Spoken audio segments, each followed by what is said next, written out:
हैं कि वो कैसे किस तरह से वो कार्य करती है, इसलिए बड़े ध्यान से वो देखें और सुने। मुझे लगता है कि जो पंचायत है, वो चाहे ग्राम पंचायत हो चाहे आपकी नगर पंचायत हो, जब तक उसके नागरिक जागरूक नहीं होंगे तब तक उस पंचायत का विकास नहीं होगा। उस पंचायत के अंतर्गत आने वाले गाँव का विकास, गाँव और कस्बे का विकास नहीं होगा। क्योंकि हर नागरिक को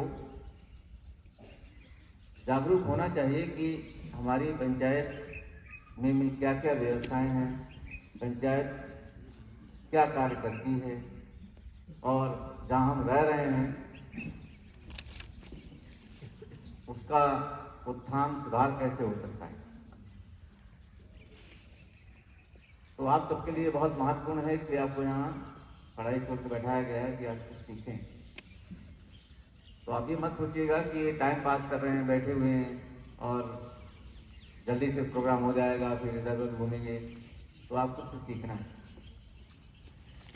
और मैं अनुरोध करूंगा अपने दोनों शिक्षक साथियों से, जिन्होंने बहुत मेहनत से ये प्रोग्राम तैयार कराया है, कि इस प्रोग्राम के बाद अगले सप्ताह में ग्राम पंचायत मंचन में जो जो चीज़ें यहाँ प्रस्तुत की जा रही हैं उससे संबंधित एक संक्षिप्त इनसे टेस्ट जरूर लें। इनका एक टेस्ट जरूर लें, इन्हें क्या सीखा, ग्राम पंचायत में क्या कैसी प्रक्रिया होती है, किस तरह से वहाँ कार्य संपादन होता है और व्यवस्थाएं बनाई जाती हैं।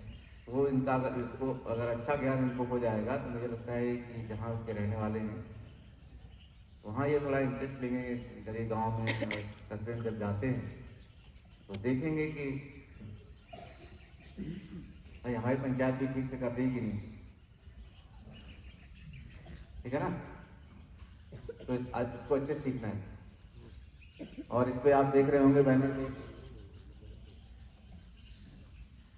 पंचायत निर्णय करके एक ऐप छपा हुआ है, दिखाई दे रहा है। पंचायत निर्णय, ये राइट साइड में इधर आप बैठे हो आपके राइट में पंचायत निर्णय एक ऐप छपा है।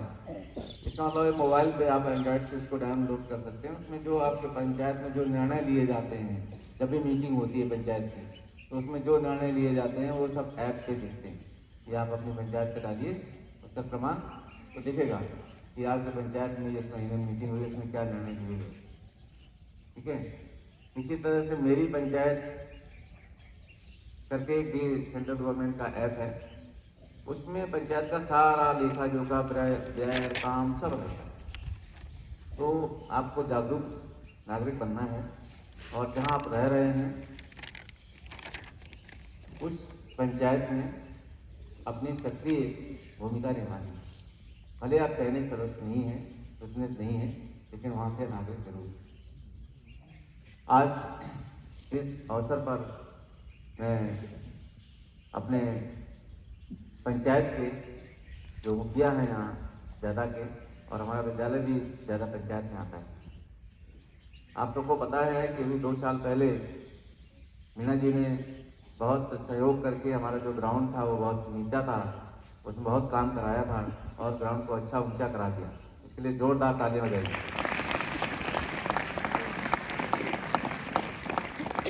मीना जी का जैसे सरपंच बने हैं, इस विद्यालय को पूरा सहयोग मिलता रहा है। जब हमने जिस काम के लिए कभी उनसे आग्रह किया तो उन्होंने सहर्ष स्वीकार किया और बच्चों के लिए कभी किसी काम को कराने के लिए पीछे नहीं हटे। मैं आगे भी अपेक्षा करूंगा कि माननीय जो हमारे सरपंच साहब हैं उनका सहयोग विद्यालय को मिलता रहे, क्योंकि तो विद्यालय उन्हीं का है, उन्हीं के पंचायत में है। और जब भी विद्यालय का नाम आता है तो ज़्यादा पंचायत का नाम आता है। तो ये विद्यालय ज़्यादा के लिए उसकी पहचान है और विद्यालय के लिए ज़्यादा पंचायत उसकी पहचान है। जब कोई डाक आती है, जब कोई व्यक्ति आता है तो पूछता है कहाँ विद्यालय है, तो ज़्यादा में। तो इस अवसर पर पधारे हुए अपने हम सरपंच महोदय का, मीना जी का विद्यालय परिवार की ओर से बहुत बहुत स्वागत करते हैं, अभिनंदन करते हैं। और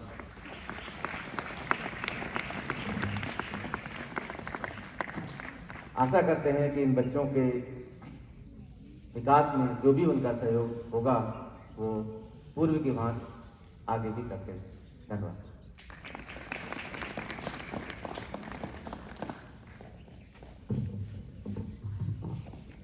बहुत बहुत धन्यवाद प्राचार्य महोदय। संख्या गांव में निवास करती है, लेकिन ये गांव में सभा का जो कॉन्सेप्ट है ये कोई नया कॉन्सेप्ट नहीं है। यहाँ तक कि जो कौटिल्य द्वारा लिखी गई अर्थशास्त्र है उसमें भी सभा और समिति का जिक्र हमको मिलता है। मतलब ये संकल्पना बहुत ज़्यादा समय से चली आ रही है और इसको आज़ादी के बाद 73वें संविधान संशोधन से इसको संवैधानिक दर्जा भी दिया गया। और आप इसकी महत्वता का परिचय इसी से लगा सकते हैं कि हमारे संविधान के जो डीपीएस की राज्य के नीति निर्देशक तत्व हैं वहाँ भी राज्य सरकारों को निर्देश दिया गया है कि अपने जो गांव हैं उनमें एक स्थानीय सभा का गठन किया जाए, उनकी ओर अग्रसर। और इसी के साथ मैं हमारे मुख्य अतिथि से इस कार्यक्रम को प्रारंभ करने की अनुमति चाहता हूँ।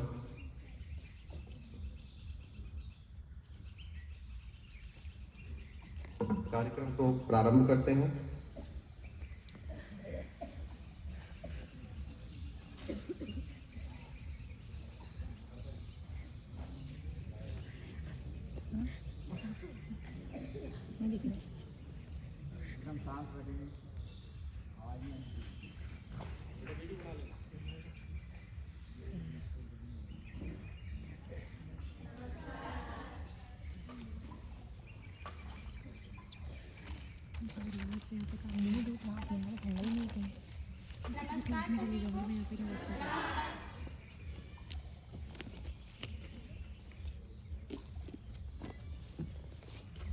मोबाइल देना पड़ेगा अपना।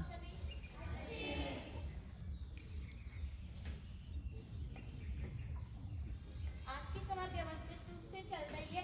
हम पिछले प्रस्तावों की समीक्षा करेंगे और मुद्दों पर विचार करेंगे। मैं सभी से एक एक करके बोलने का अनुरोध करूंगी।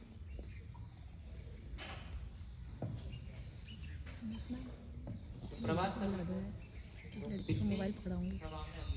आंगनवाड़ी की मरम्मत, गांव में पुस्तकालय शुरू करने और हेडपंप लगवाने और एक स्वास्थ्य शिविर आयोजित करने का संकल्प लिया था, जिसमें से केवल एक हेडपंप ठीक किया गया है और बाकी लंबित। पिछली बार भी आपने मेरे पेंशन शिविर का वादा किया था, पर कुछ नहीं हुआ।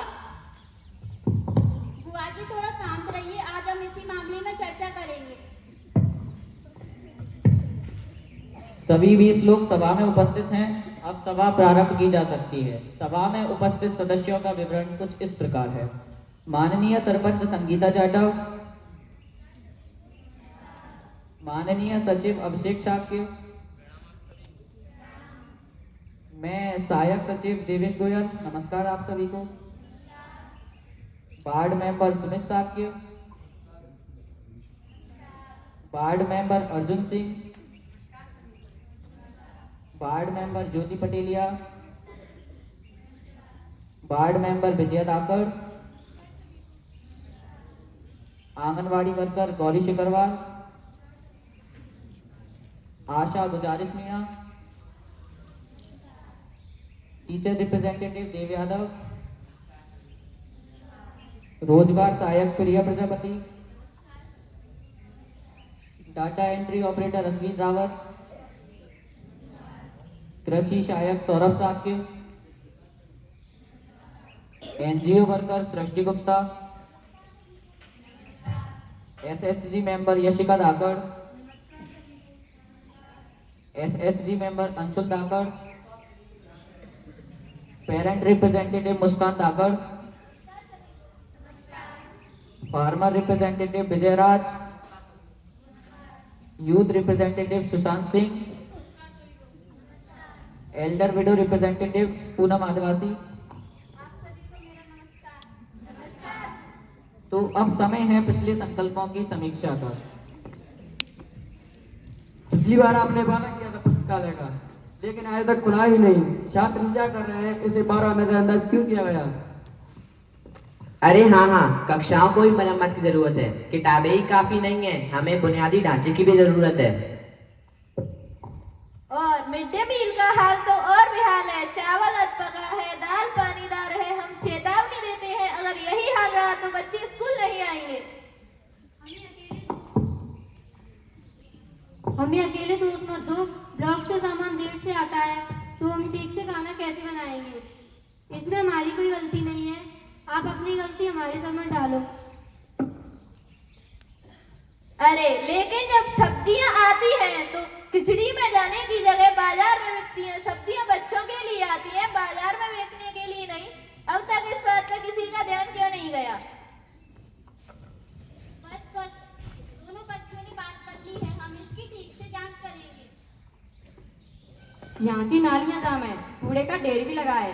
गांव वाले रोज शिकायत करते हैं, इससे गंभीर बीमारियां होने का खतरा है। हमें सफाई को प्राथमिकता देनी ही होगी। और बच्चों का वजन कम है। ऐसा इसलिए हो रहा है क्योंकि खाद्यान्न का भंडार अनियमित है। आप ही बताइए, यदि बच्चों को पौष्टिक आहार नहीं मिल पाएगा तो कैसे हम एक स्वस्थ भारत का निर्माण कर पाएंगे? बच्चे कुपोषित हो जाएंगे।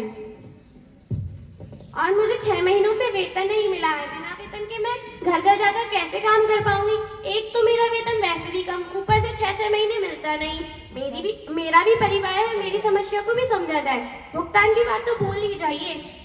उपकेंद्रों में तो दवाइयाँ भी नहीं है, बेचारे मरीज खाली हाथ ही लौट जाते हैं। मनरेगा निधि का उपयोग नालियाँ एवं तालाबों की साफ सफाई के लिए किया जा सकता है। हम इस पर योजना क्यों नहीं बना रहे हैं? कृपया इसकी योजना बनाएं। हर बार लोग शिकायत करते हैं, पर क्या करते हैं? बहुत से लोग तो जॉब कार्ड के लिए आवेदन ही नहीं करते। अगर आप चाहते हैं कि आपके साथ सब कुछ अच्छा हो इस ग्राम पंचायत में, तो आपको भी अपना सक्रिय योगदान देना होगा। मात्र शिकायतें करने से कुछ नहीं होता। हमें उपदेश मत दो। जो हम आवेदन करते हैं तो हमारी फसल का पैसा 3 महीने बाद मिलता है। गरीब किसान कैसे जीवित रहेगा? अरे हमारे भी तो परिवार खेती पर ही आश्रित है। हमें समय से भुगतान मिले, हम इसकी मांग करते हैं। हर कोई नालियों और वेतन के लिए लड़ता है, लेकिन युवाओं का क्या? उनके पास खेलने के लिए कोई मैदान ही नहीं है। अगर आप उन्हें खेलने के लिए जगह नहीं देंगे तो बुरी आदतों में पड़ जाएंगे और अपना भविष्य बर्बाद कर लेंगे। आज की युवा शक्ति तो भारत की पहचान है। कृपया इस पहचान को धूमिल मत होने दीजिए। बिल्कुल, हमें स्पोर्ट्स किट और इंटरनेट को होना चाहिए। हमें हमेशा सबसे पीछे मत रखो। हो सकता है कल हम नशे की ब्रांड कॉली निकले। हमारी आवाज हमेशा किसी भी बैठक में नहीं सुनी जाती, लेकिन इस बैठक में हमारी आवाज सुनी जाए। मैं आपसे मांग करता हूँ, पहले बूढ़ी महिलाओं को पेंशन दो, फिर बच्चों को इंटरनेट देना। बुजुर्ग विधवा का कोई सहन नहीं होता। अपनी जरूरत की चीजों के लिए हमें दूसरे से उम्मीद लगानी पड़ती है। इस उम्र में काम तो अब होता नहीं है, पैसा कहाँ से आए? जरूरत की चीजों के लिए हमें पेंशन से ही उम्मीद है। कृपया शांति बनाए रखें, सबको मौका मिलेगा। अब समितियों को बजट पेश करने दो। इस वर्ष मात्र 5 लाख रुपए उपलब्ध है और पुस्तकालय, स्वास्थ्य शिविर, खेल मैदान और तालाब मरम्मत और पेंशन शिविर। हमें पुस्तकालय और ट्यूशन सहायता के लिए कम से कम 1.5 लाख रुपए की आवश्यकता है। नहीं, इसमें से स्वच्छता और साफ सफाई के लिए 2 लाख रुपए चाहिए। इसमें ना लोगों को परेशानी होगी। युवाओं को हमें नजरअंदाज किया जाता है। हमें भी किट और चमक समतल करवाने के लिए 50,000 दे दीजिए। शुरुआत के लिए इतने ही काफी है।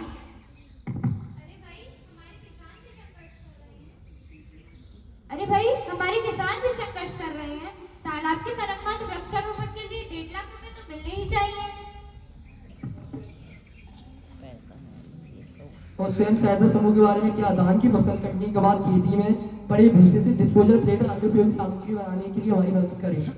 हाँ, स्वयं सहायता समूह और युवा कार्यक्रमों को भी छोटे बजट की जरूरत तो होती ही है। इस प्रकार सभी क्षेत्रों को लाभ होगा। अगर तालाब की मरम्मत नहीं की गई तो फसलें बर्बाद हो जाएंगी। मेला भूल जाओ, भूल जाओ, सब खाली हो जाएगा। याद रखो, किसान अन्नदाता है। अगर हम नहीं रहे तो कोई भी नहीं रहेगा। यदि युवाओं के पास कोई कौशल नहीं होगा तो इस देश का भविष्य क्या होगा? खेल का मैदान नहीं होगा तो युवा का संपूर्ण विकास कैसे होगा? कि संघर्षों के साए में इतिहास हमारा पलता है, कि संघर्षों के साए में इतिहास हमारा पलता है। जिस और जमाना चलती है उस और जमाना चलता है।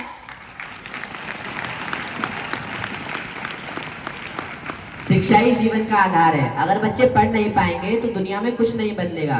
शिक्षा ही एकमात्र उपाय है जिसके द्वारा हम अपना भविष्य सुधार सकते हैं। और हमारा क्या क्या पेंशन के इंतजार में हम मर जाएं? शांति शांति, चलो निष्पक्ष रूप से बंटवारा करें। लाइब्रेरी 1.25 लाख रुपए, स्वास्थ्य 1.5 लाख रुपए, पर्यावरण 1.25 लाख रुपए, खेल और संस्कृति 2,500 रुपए, पेंशन कैंप 50,000 रुपए। सभी समितियों को कुछ ना कुछ मिलता है। अब यह हम सबकी जिम्मेदारी है कि इसको बर्बाद न होने दें। ये तो बहुत कम है, इससे क्या होता? किचन गार्डन आंगनबाड़ी भोजन में सहायक हो सकते हैं, कुपोषण को कम कर सकते हैं।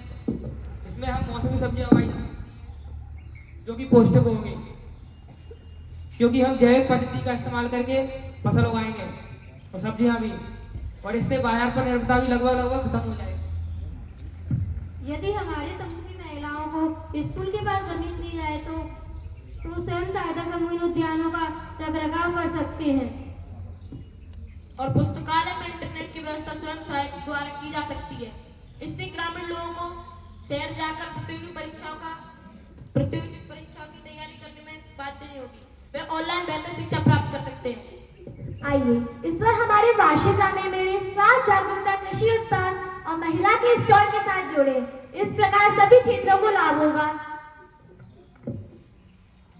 तो संकल्पों को अंतिम रूप देते हुए अंतिम संकल्प है: पहला, इंटरनेट कॉर्नर के साथ पुस्तकालय शुरू करना। दूसरा, स्वास्थ्य और पोषण शिविर का आयोजन करना। तीसरा, मैदान को समतल करना और खेल किट प्रदान करना। चौथा, तालाब की मरम्मत और वृक्षारोपण करना। पांचवा, पेंशन शिविर का आयोजन करना। छठवां, किचन गार्डन स्थापित करना। तथा आखिरी, स्वयं सहायता समूह के साथ मेला आयोजित करना और जागरूकता अभियान चलाना। सभी पक्ष में, क्या आप सभी पक्ष में हैं? क्या आप सभी पक्ष में हैं? बहुमत पक्ष में है तो प्रस्ताव पारित किया जाता है।